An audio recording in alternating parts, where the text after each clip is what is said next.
All right, welcome everybody. Today we're going to do a beat breakdown. I got a Lou Rawls sample that I found at the Goodwill store for $1.99. Has a nice horn, funky, soulful little thing going on, and I'm just going to show you how I implement everything to a beat. First thing I do is I load up a template. I have just a massive template, not too big, but it has all my drums that I use that I like initially. And if I don't like any of those, then I go back and sample some other ones. But here I have bank A, B, and C. And A, you can hear.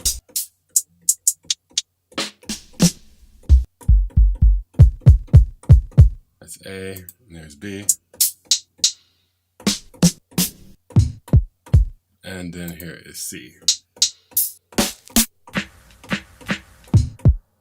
So as you can see, I have all my basic drum sounds that I like to use first.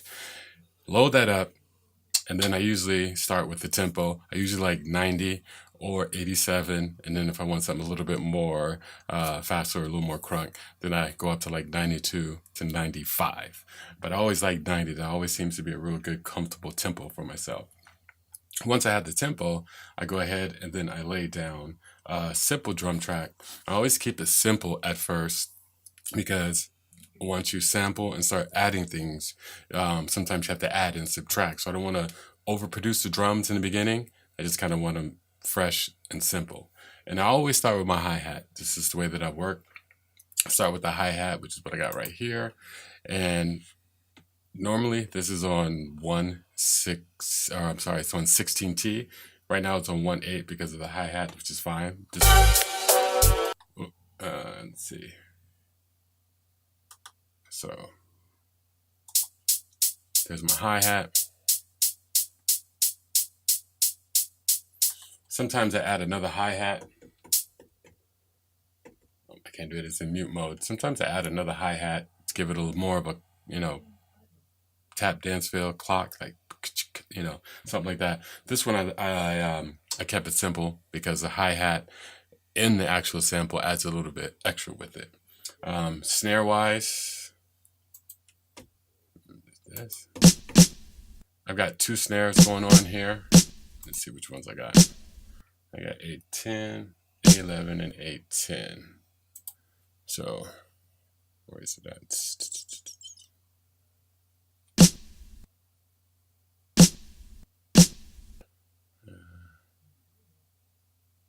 SN1. So these 2 right here. I got that one in the back and that one in the front, and it sounds like this. Little reverb on there to carry the drum track through a little bit.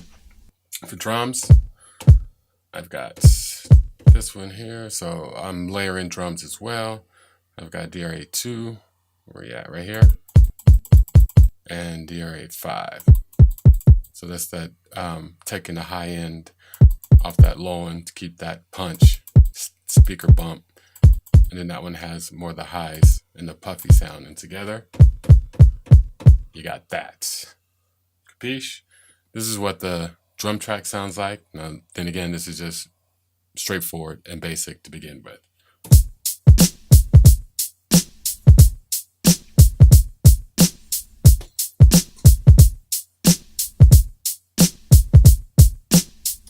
Now, I always like it just to flow straight through. I don't like to overproduce them because you can always go back and add a little bit more. But I do like to have some bounce inside my drum track that makes more of a platform for you to add some bass and do some really nice syncopated thing with the drums and the bass. Cool? After I laid out my drum track, I go and find my sample, which is right here. Let's take a listen.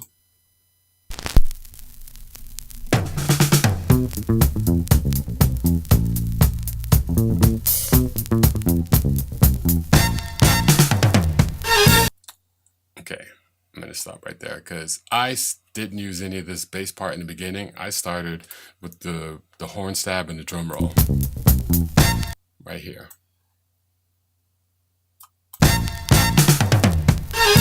Okay, so I use this as one part, and then I went to this one as another part, and then this was my saving. Sorry about that. And this is my main sample right here.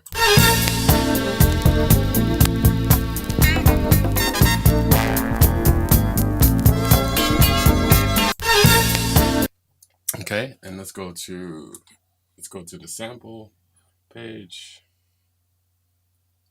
So here I have all the samples broken up. That's the drum roll. That's just the horn stab. And that was the one of the pieces inside the main sample.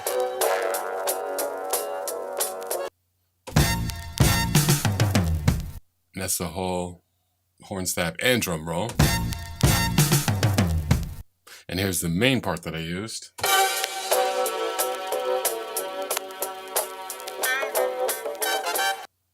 Okay, let's see. So how I use this particular sample, I first filtered it. This is what it sounded like off.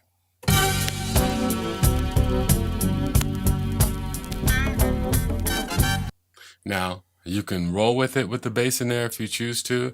Makes it a little bit trickier to add some bass over the top, because you always have to have some bass within the track. I always like a deep, heavy sub-style bass with a little drive in it. And this one proves to be a little bit difficult. Let's listen again.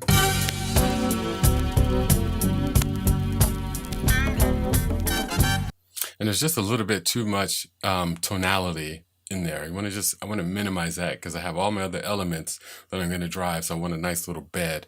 So I basically went with a high pass 6-pole, and I tweaked these just a wee bit to get a comfortable medium between, reducing all the frequencies I don't need and keeping what is necessary. And this is what I come up with.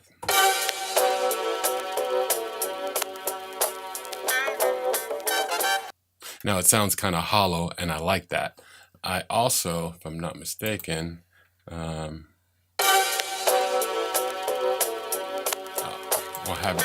haven't done it yet, but I'm gonna do it now. I normally put a this 4-voice chorus on there because it makes it a little syrupy. I don't know how I can't describe it, but take a listen.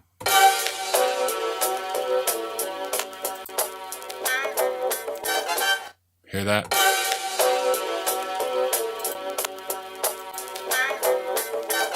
Just opens it up a little bit, gives it a little bit more flavor, okay? And then I always go to bass, okay? Here's my bass line.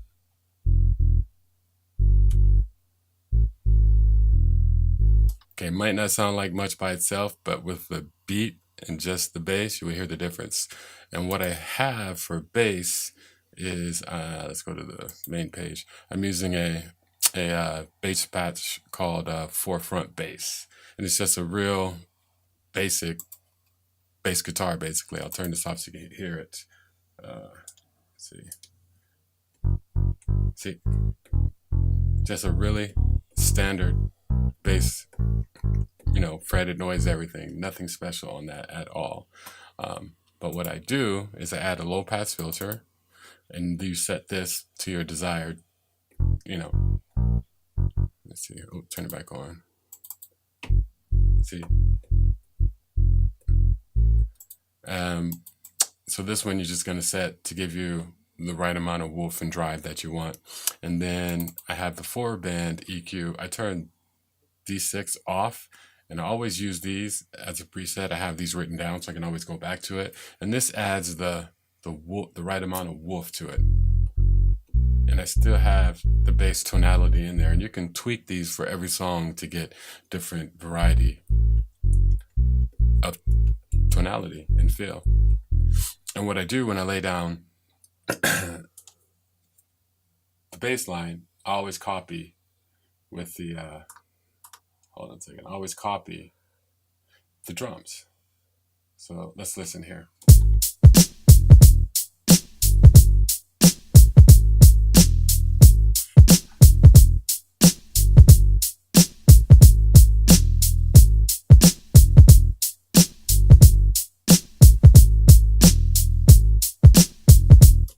See, it goes right along with the drum track. Everything sounds nice and tight, smooth, and it's all controllable. And then I just added this sample on top of that. I'll mute this.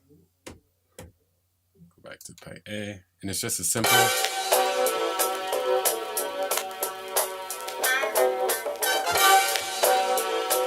And it's just that simple loop right there. Let's listen.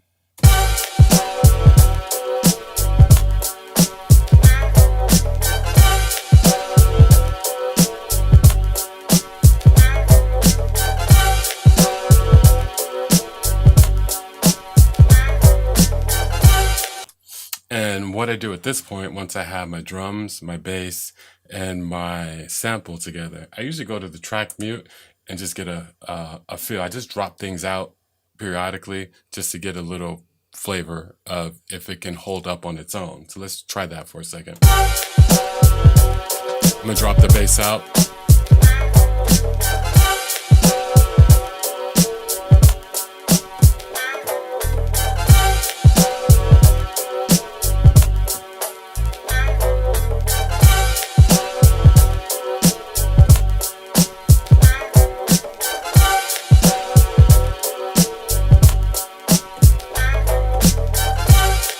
Yeah, so once I hit the track mute and I drop things out here and there, just on these, basically these 3 tracks, because I put all my drums on one track, and then when I export it out, I explode it. But I like it on one track so that I can mute the whole thing and not have to do extra work. And once I get to this point and the dropouts and everything sound okay, then I listen to it and say, what else do I need? And it looks like I added a DJ scratch on it right here. So we'll just add that in there.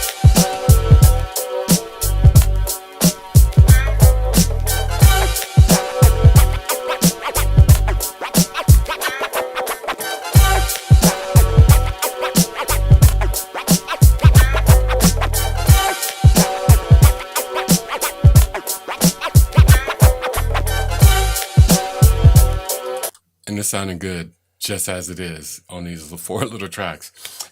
So what I did next, let me save this. I wanted a breakdown because I had more pieces in there, the breakdown that I wanted to use. So let me load that up real quick.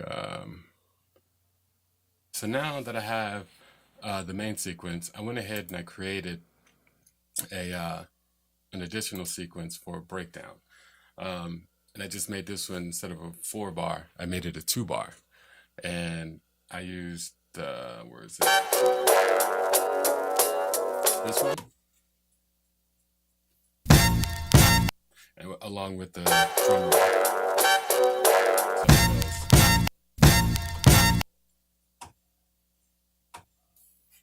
And then I put I still had a little beat in there. And then on the hi-hat, I took the hi-hat out on the drum roll part.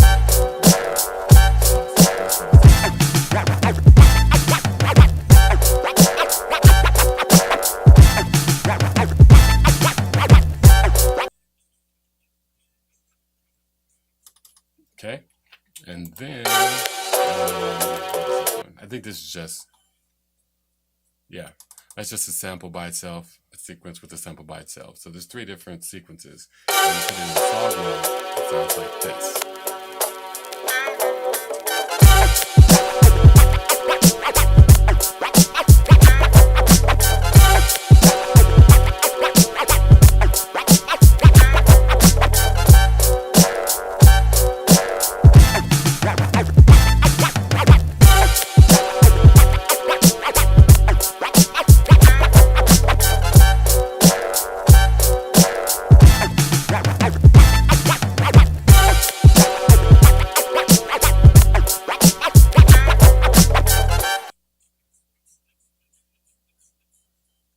All right, there's one thing that I forgot to mention that I did, and we'll go back to the main sequence so I can show you this.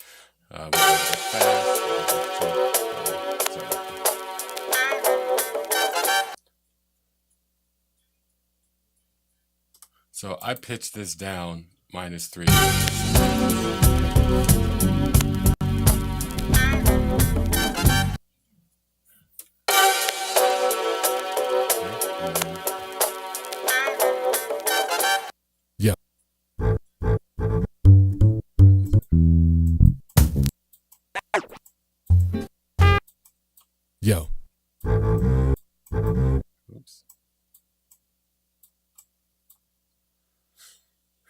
So now that I have everything situated, organized, the way that I want it, there could be some more sounds that I could add later on, but sometimes I get to a point where I just let it breathe a little bit, then I listen to it after I get a nice mix and see if there's any elements left that I need. So I'm going to do a little break here. I'm going to do a little mix down. I'm going to add a little bit of tube compression and a little overtone EQ, which my last episode 15, I described that, and then hit the finished track. And I hope you enjoyed it. So please subscribe, leave your comments in the link below, and we'll see you next time on the next episode.